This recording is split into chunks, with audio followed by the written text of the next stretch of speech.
Россия будет гореть. Приказ президента приведен в действие. Поражено 4 корабля за раз. Зетники бьют в набат. Флот в ловушке. Бежать больше некуда. Баррикады и тяжелая техника в центре столицы европейской страны. Люди, переодетые в форму ВСУ, перекрыли улицы. Кремль замахнулся на земли еще одного соседа. Путин лично приехал на чужую территорию. Залп из боевого судна. Невиданный разгром. Уничтожена целая танковая бригада вместе с техникой. Американцы проиграли крупное сражение. Круче Орбана и Фица. У Путина появился новый мощный союзник в ЕС. Удары по маршрутам и судоходству. Об этих и других событиях к вечеру четверга, 13 августа. Четверг на дворе, до выходных рукой подать, но новости ждать не любят. В эфире «Нехта», с вами Олесь Корниенко. Поистине черный день в истории современного российского флота. Пока Путин осматривал музей на крейсере «Варяг» в Южно-Сахалинске, в Новороссийске, его Черноморскому ВМФ был нанесен сокрушительный удар. Такой ночи еще никогда не было. Было адски страшно. ГУР Украины заявила, что в ночь на 12 августа были поражены сразу 3 российских военных корабля, включая фрегаты «Адмирал Эссен», «Адмирал Макаров», способные нести ракеты «Калибр». По данным украинской стороны, под удар также попал патрульный корабль «Василий Быков». Причем Генштаб ВСУ со своей стороны сообщает о 4 пораженных кораблях. Фото и видео самих повреждений украинская сторона не публиковала, но в Z-сообществе уже подтвердили попадание. Степень тяжести повреждений не ясна, но очевидно, что противник старается выводить из строя ракетоносцы, чтобы сократить разовый ракетный залп в случае новых ударов по Украине и тем самым облегчить жизнь своей ПВО. Большой вопрос в том, куда теперь убегать Черноморскому флоту после вывода кораблей из Крыма в Новороссийск, когда доставать регулярно стали уже и в нем. А в это время Путин в 7500 километрах опять рассказывал свои сказки. Фактический код победителя. Ну, тут главное, чтобы охрана не забывала код от чемоданчика. Россия будет гореть. С таким заявлением выступил временно исполняющий обязанности министра обороны Украины. После совещания с Владимиром Зеленским Евгений Хмара анонсировал дальнейшие удары Украины. Мы выключим российскую военную машину, уничтожим инфраструктуру, флот, логистику, объекты топливно-энергетического комплекса и предприятия, которые работают на войну против Украины. Хмара пообещал, что украинское оружие будет становиться только более массовым, а удары более точными. Работаем над выполнением задачи президента – принудить Россию к справедливому миру, добавил министр. Стреляют. Ой, еще 6-й. И в качестве доказательства украинские дроны второй раз за месяц атаковали крупнейшее нефтехимическое предприятие «Газпрома» в Башкортостане. Сегодня утром беспилотники ударили по Салавату. Глава республики Радий Хабиров опять промямлил что-то об упавших обломках. А мониторинговые каналы утверждают, что целью снова стал НПЗ «Газпромнефтехим Салават». После прошлого удара в середине июля были выведены из строя как минимум 2 ключевые установки. Возможно, новая атака станет своего рода контрольным выстрелом. С начала августа после украинских ударов переработку прекращали как минимум 4 российских НПЗ. В 16 регионах России снова появились очереди на заправках и ограничения на продажу бензина. С 6 утра, сейчас, чтобы вы понимали, 12 ночи, с 6 утра стоят за бензином. Это катастрофа. Лишнее не говори, и на агентов ставишь. Украинские беспилотники добрались сегодня и до Вайлдберрис, и опять же в Башкортостане. Падает.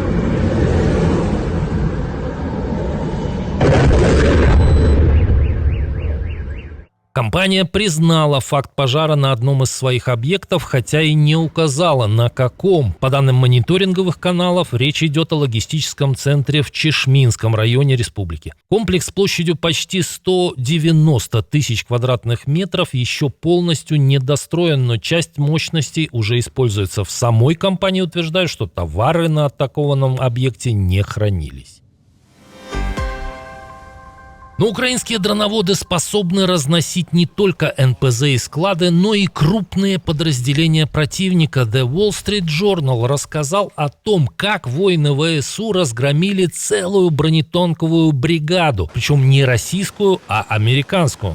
Конечно, битва была не настоящей, а учебной и произошла на маневрах НАТО в Германии. По данным издания, операторы 412-й бригады ВСУ «Немезис» настолько быстро находили и уничтожали, в кавычках, технику США, что организаторам пришлось буквально возвращать подбитые машины в игру, чтобы учения не закончились слишком быстро. Американцы наступали тяжелой бронетехникой, поднимали облака пыли и становились идеальной мишенью для украинской разведки. Сначала цели находили разведывательные дроны, затем по ним заходили FPV и аппараты со сбросами. В маневрах участвовали около 3500 американских военных, но бронетанковая бригада в итоге была условно разгромлена. И это уже не первый такой случай. Как мы вам рассказывали, год назад десяток украинских операторов беспилотников уверенно победил пару батальонов военных из Британии, Эстонии и других стран НАТО на прошлогодних учениях Альянса.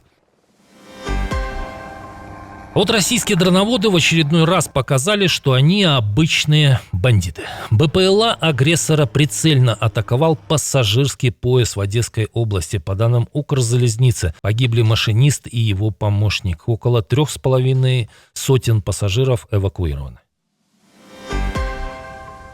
У Путина появился неожиданный и очень мощный союзник. Правда, контролировать его хозяин Кремля не может. Это жара и засуха в Европе. Как отмечает Newsweek, они все сильнее бьют по маршрутам, через которые Украина вывозит зерно и получает электричество. Низкий уровень Дуная уже мешает судоходству и работе энергетики в Румынии и Венгрии. Проблема в том, что именно Дунай после начала войны стал одним из главных запасных путей для украинского экспорта. А Россия одновременно усиливает удары по портам Одесской области и транспортной инфраструктуре. Та же история с энергетикой. Украина из-за российских ударов все сильнее зависит от импорта электричества из Европы, но засуха снижает возможности европейских электростанций. Получается редкий случай, когда климатические удары, российские атаки работают в одну сторону. Путин не управляет погодой, но вполне может пользоваться ее последствиями.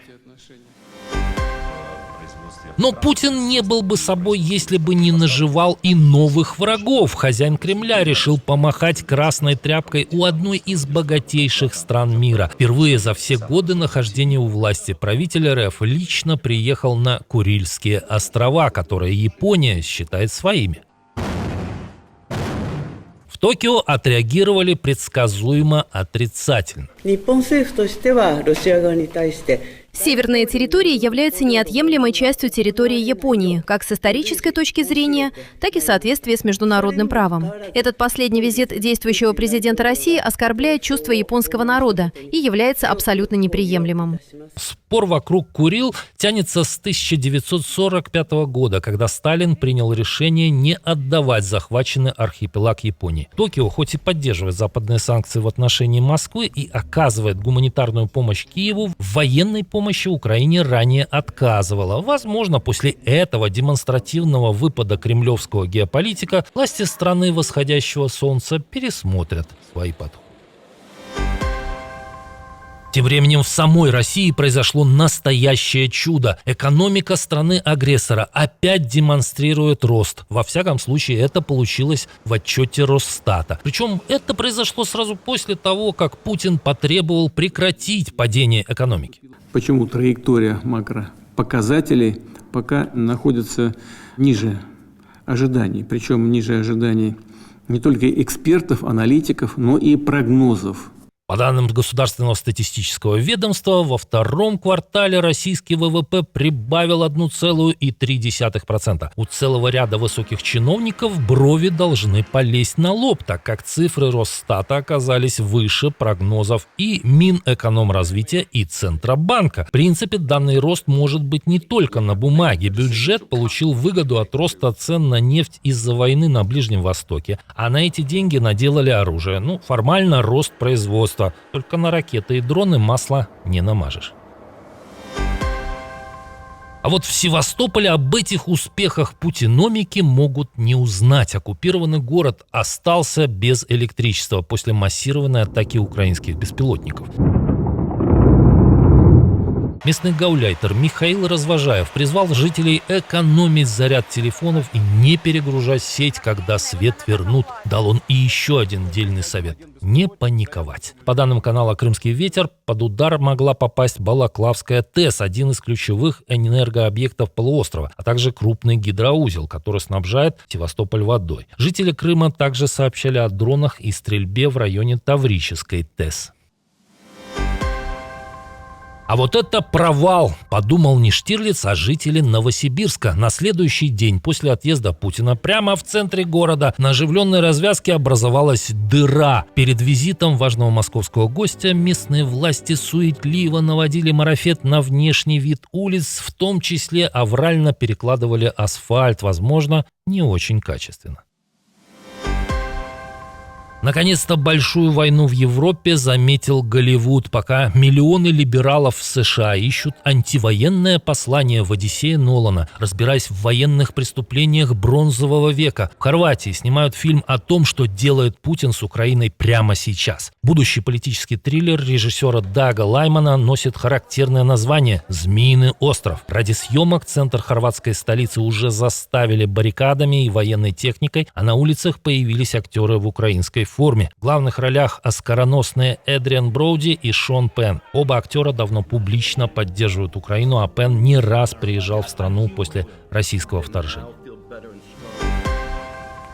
Европа на несколько минут погрузилась в сумерки гораздо раньше времени. Накануне миллионы людей наблюдали солнечное затмение. Для континентальной Европы это было первое полное затмение более чем за четверть века. Главным центром притяжения стала Испания. Сюда съехались миллионы туристов. Ажиотаж был таким, что цены на гостиницы в некоторых городах выросли в разы. В Исландии полная тьма продлилась более 2 минут. Частичное затмение увидели жители Британии, Франции, Германии и других стран. Добралось оно и до Украины, хотя там эффект был гораздо слабее. Теперь следующий шанс увидеть подобное зрелище европейцам снова придется ждать годами. Кто вчера видел? Хорошее фото получились. Спасибо, что досмотрели до конца. Спасибо за лайки и комментарии. Увидимся утром.